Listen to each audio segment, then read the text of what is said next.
Our next presentation has the title of Better Late Than Never: Why Surrogacy is an Ethical Last Option for Having Children. Please welcome Bailey Bentley.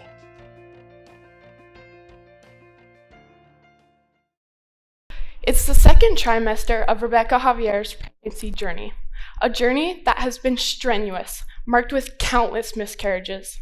Her previously successful pregnancy took her 10 long years of trying.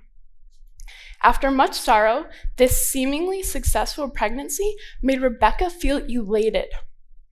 Unfortunately, she lost her child at 18 weeks, leaving her heartbroken. On the way to yet another doctor's appointment, she questioned why this was happening to her. Hasn't she already been through enough? She did not know whether she should be content or keep trying for a second child. Seeking any light out of this dark pit of pregnancy, she asked the doctors, "What should we do?"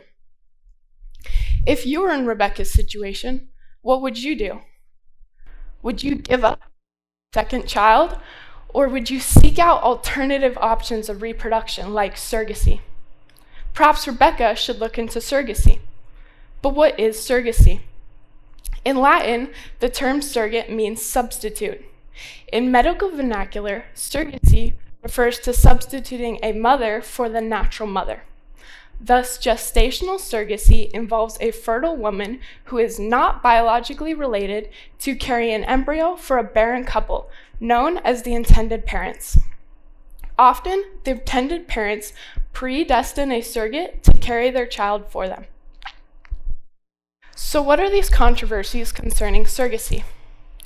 Critics argue that it is unethical due to the exploitation of surrogate women and children. Supporters counter that with advances in medical technology, it is ethical for us to practice. However, the question still arises: is it ethical for Christians to practice gestational surrogacy? Well, many Christians think it is unnatural. However, I argue that gestational surrogacy is ethical for Christians to practice as a last option for reproduction. My first argument is that God encourages reproduction and calls upon us to reproduce with new generations for eternity.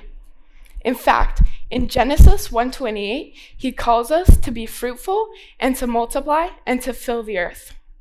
And theologian John Calvin says on his commentaries on Genesis that this command is the essence from where we came from, and that by following it, we prolong the human race with new generations, just as God intended.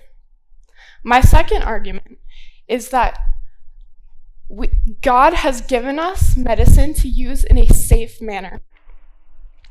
We have been able to make surrogacy a safe process for all parties involved, specifically the surrogate and the child.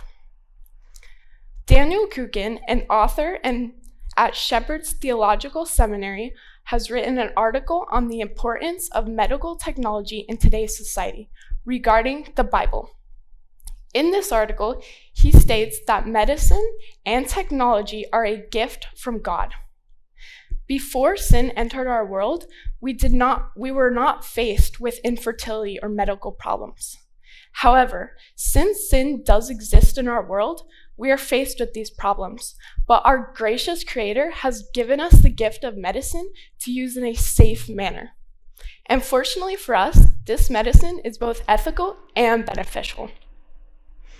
After these arguments, some might still question surrogacy because medicine could still exploit surrogate women and children.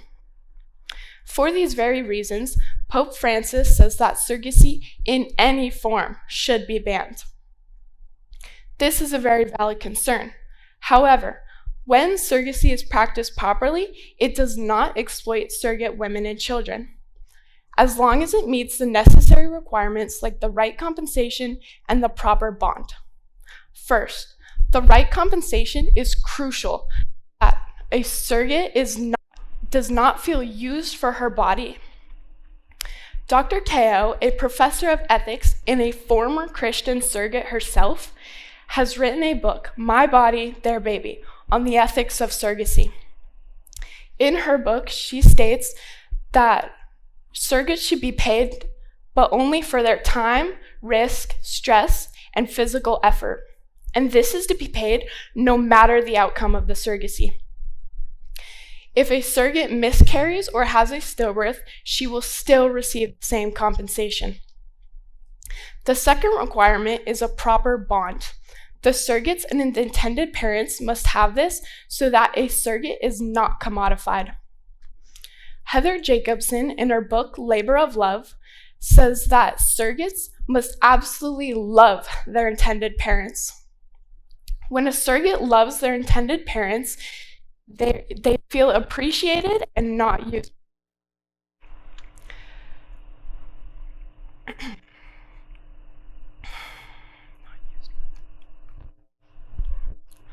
This goes for the other party as well. If both parties go into the surrogacy knowing how they want to be treated, but also keeping the other party in mind, it creates that perfect bond. Another question you might have is if surrogacy causes psychological damages to the child regarding the mother-child bond. Because surely, no good parent would want psychological damages to their child's emotional and social development.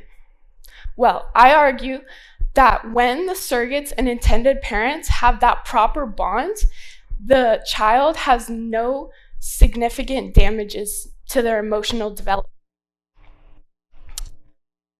Susan Glombach published a study in the US that shows when a child reaches age 7, there is no significant impact on them of that compared to a normal child who was born from their biological mother.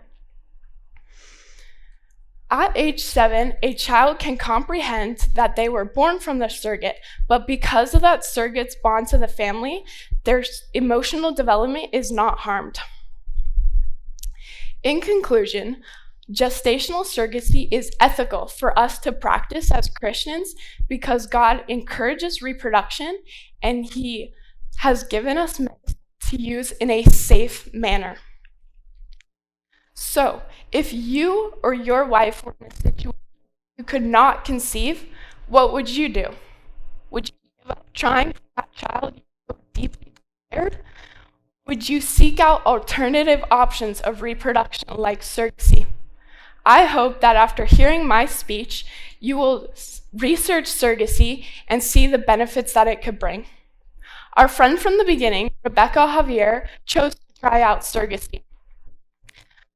Success and her baby will be turning this year.